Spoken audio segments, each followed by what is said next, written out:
মক্কা বিজয়ের পরে রে মা মাগো ছেলেটাই আমার নবীর নাম মোবারক শুনলো।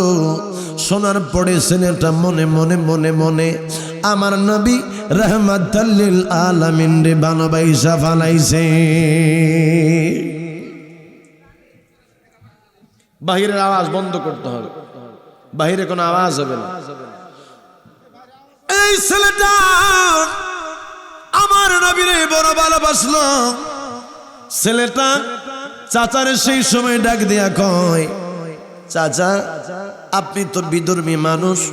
কয় হ্যাঁ বাবা তুইও তো বিধর্মী মানুষ। কয় চাচা গো একটা কথা মনে মনে কইতেছিলাম, আপনার কাছে বলবো বলে নিয়ত করে আসছি। কয় বাতিজা কি? চিন্তা করে এখন কইলে কাকা কি না কি বলে। কই কাকা কালকে বলবো নে। এমন করতে করতে ছেলেটা দিন যায় রাত যায়, একদিন দুই দিন পার হয়। গভীর রাত্রে আমার নবী রাহমাতুল লিল আলামিনের জন্য চোখের পানি ফালায়া নিজের বুক বাসাইতেছিল। জোরে জোরে কন্যা সুবহানাল্লাহ। এই কষ্ট যন্ত্রণা সহ্য করতে না পাইরা রে আব্বুজি ছেলেটা একদিন চাচার কাছে যাইয়া কই, চাচা আপনারে আজকে কথাটাই আমি বলবোই বলবো। কই বাবারে কি কথা? কই চাচা আপনি কি মুহাম্মদের নাম শুনছেন? বাতিজারে মুহাম্মদ তো এখন মক্কার মধ্যে নাই, মুহাম্মদ তো এখন মদিনায়। কই চাচা হ্যাঁ মদিনার মধ্যে আছে এটা আমি জানি। কই বাতিজারে কেন তার নাম তুই মুখে নিলি? কই চাচা গো আমি তো আপনারে বলবো বলবো বলে বলতে পারি নাই। আমি এই মুহাম্মদের প্রেমে পড়ে গেছি, আপনি আমারে ক্ষমা করে দেন। আর সুযোগ হলে নসিব হলে আপনিও চলেন, চলে যাই এই নবীর কাছে কালেমা পড়ে মুসলমান হয়ে যায়। আরে ভাতিজা খবরদার কি কথা বললি? চাচা হ্যাঁ এই মুহাম্মদের প্রেমে আমি পড়েছি। কয় খবরদার একবার যদি তুই বলস তো কঠিন শাস্তির ব্যবস্থা আমি করব। কয় চাচা কি শাস্তি আপনি আমারে দিবেন? এই কথা বলছে পরে চাচাই কষে একটা থাপ্পড় মারছে। কয় চাচা এই থাপ্পড় দিয়ে কোনো লাভ নাই। যে নবীর প্রেমে পড়ছি ওই নবীর ছাড়াই আমি বাঁচব না। চাচা ইচ্ছা মতো মারছে বাবা। মারধর করার পরে ছেলেটা কয় চাচা গো মায়েরা কোনো লাভ হবে না, আমি এই মুহাম্মদরে ছাড়ব না। কয় বাতিজা তোরে আমি আগে কইছিলাম আমার সম্পত্তির মালিক তোরে আমি বানাবো। তুই যদি মুহাম্মদের উপরে কালেমা পড়ে মুসলমান হস তরে। ছেলেটা কই চাচা আমি আপনারে আপনার দেওয়া কাপড়গুলা দিয়ে মুহাম্মদের কাছে যাব। উপরের মধ্যে যে কাপড়গুলা ছিল রে মা, এই ছেলেটা উপরের কাপড়গুলা খইলা চাচার কাছে দিয়া কই চাচা এই নিচের কাপড়টাই আমার 17 টাকা লাগবে, নিচের কাপড়টা থাকুক, আপনি এটার জন্য কোনো আপত্তি কইরেন না। চাচা ডাক দিয়া কয় আরে আব্দুল্লাহ তুই যদি আমার কাছ থেকে বিদায় নেস তোর পরনের নিচের যে কাপড়টা আছে, যে কাপড় দিয়া তুই 17 রাখছ, এই কাপড় আমার কাছে দিয়া তারপরে তোর মুহাম্মদের কাছে যাওয়া লাগবে। ছেলেটা চোখের পানিগুলা সাইরা দিছে আর ডাক দিয়া কয়ে নবী গো আগে যদি জানতাম তোমার প্রেমের মধ্যে এত জ্বালা তাইলে তোমার প্রেমে আমি পড়তাম না। ছেলেটা ডাক দিয়া কই চাচা আমি যেহেতু এই নবীর প্রেমে পাগল হয়েছি, আপনার এই নিচের কাপড়টা আমার দরকার নাই, আজকে আমি নিচের কাপড়টা আপনার কাছে দিয়া চলে যাব। এই ছেলে চাচার কাছে নিচের এই 17 টাকার যে কাপড়, এই কাপড়গুলা দিয়াও ছেলেটা সেই সময় চলে যাবে। বাবা কই কই যাব? উলঙ্গ হইয়া ছেলেটা চোখের পানি ফালাইয়া ফালাইয়া কান্দে। বাগো এরে আমার পর্দা নিশিন মা, কেমন করে আমি তোমাদেরকে বুঝাইয়া যাই আমার নবীর প্রেমের কত জান। ছেলেটা দৌড় মারছে, মাই যেই জায়গার মধ্যে তাকে ওই বাড়ির মধ্যে যাইয়া ডাক দিছে, মা মাগো মা কইয়া ডাক দিলে রে। মা দরজাটা খুলল, দরজাটা কইলা দেখে প্রাপ্ত বয়স্ক পোলা উলঙ্গ হইয়া আমার সামনে দাঁড়ায়া রইছে। জোরে জোরে কন্যা নাউজুবিল্লাহ।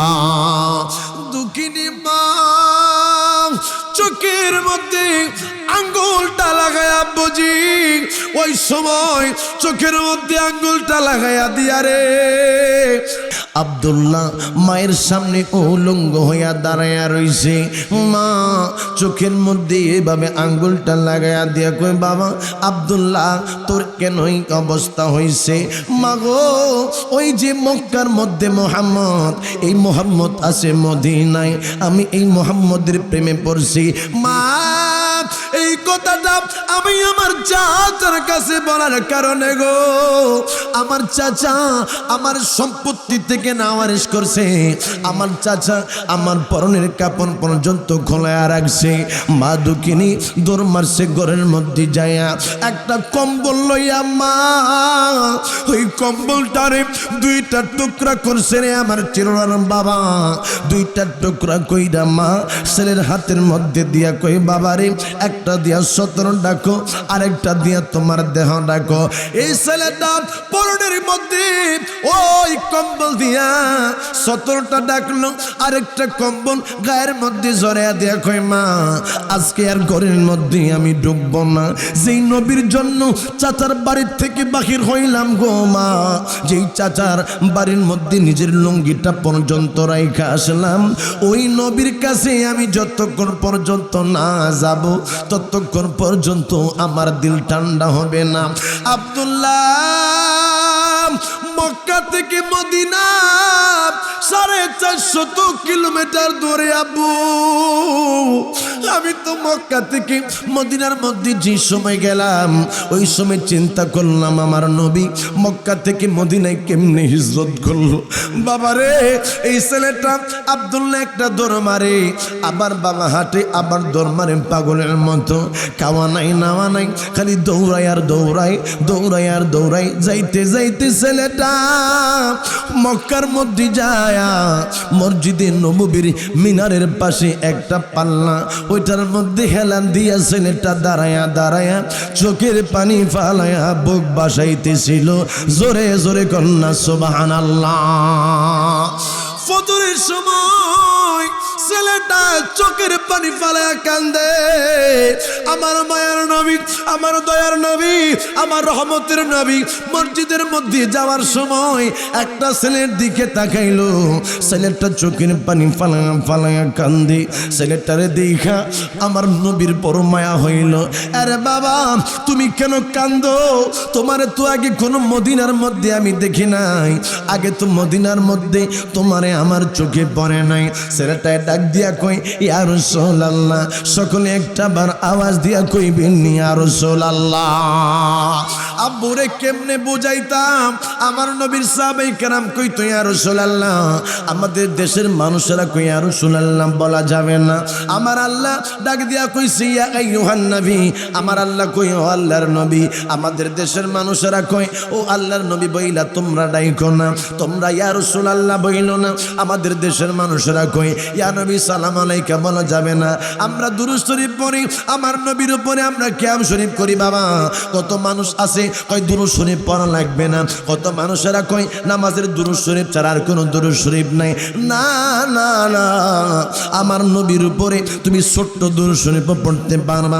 নামাজের দুরূদ শরীফের ব্যাপারে ফতোয়া আছে, নামাজের বাইরে পড়লে বাবা মাকরুহ হবে, কিন্তু অন্য অন্য দুরূদ শরীফ যেইগুলো আছে সেইগুলা বাবা সব জায়গার মধ্যে পড়া যায়। আগের মুরব্বীরা দুরূদ শরীফ পড়তো আর চোখের পানি ফালায়া ফালায়া কাঁদতো।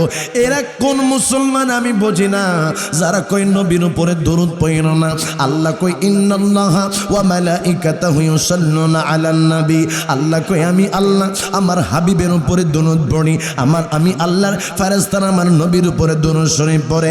ওরে আমার সিলোরার মা, এরে আমার আব্বু জিরারে, আল্লাহ কইয়া আইয়ুহাল্লাযীনা আমানু, আল্লাহ কই ও ঈমানদারেরা তোমরা আমার নবীর উপরে দরুদ পাঠাও, সালাম পাঠাও। এই জন্য বাবা মুসলমানদের মধ্যে দলাদলির অভাব নাই। মুসলমানদের মধ্যে বাবা, আপনাদের মধ্যে, আমাদের মধ্যে, মানুষের মধ্যে বাবা এই মুহূর্তে বর্তমানে ইসলাম নিয়ে দলাদলির অভাব নাই। আপনি বলবেন হুজুর এত দলাদলি কেন হলো? আমি বলবো আমার নবী ৭৩টা দল হবে এটা বলে গেছে। তাইলে বলবেন হুজুর কোনটা তাইলে সঠিক ইসলাম, কোনটা আমরা অনুসরণ করব, কোনটা মানব? আমার নবী ডাক দিয়া কয় দুনিয়ার মানুষেরা, কিছু মানুষ দেখবা যারা বলবে আমরা আহলে কোরআন, কোরআন ছাড়া নবীর হাদিস মানি না। কিছু মানুষ দেখবা যারা বলবে আমরা শুধু হাদিস মানি, আমরা অন্য উসুল আছে, ফিকা আছে, এইগুলো আমরা মানি না। আমার নবী ডাক দিয়া কয় কিছু মানুষে তোমরা দেখবা যারা শুধুমাত্র আল্লাহরে মানতে চাবে, আমি রাসূলুল্লাহরে মানবে না। কিছু মানুষে দেখবা তারা বলবে লা ইলাহা ইল্লাল্লাহ বলা যাবে, মুহাম্মাদুর রাসূলুল্লাহ এটা একসাথে লেখা যাবে না, শিরক হবে। মনে রাখো এইগুলা হইল ফিতনাবাজ, তাদের কাছে ইসলাম নাই। ইসলাম নাই, ইসলাম আছে যারা আমি রাসূলুল্লাহরে ভালোবাসে, ইসলাম আছে তাদের কাছে যারা আমার সাহাবীদেরকে ভালোবাসে, ইসলাম আছে তাদের কাছে যারা ওলি আল্লাহ মুহসিনিন বান্দাদেরকে ভালোবাসে। জবানটা খুলে কন্যা সুবহানাল্লাহ।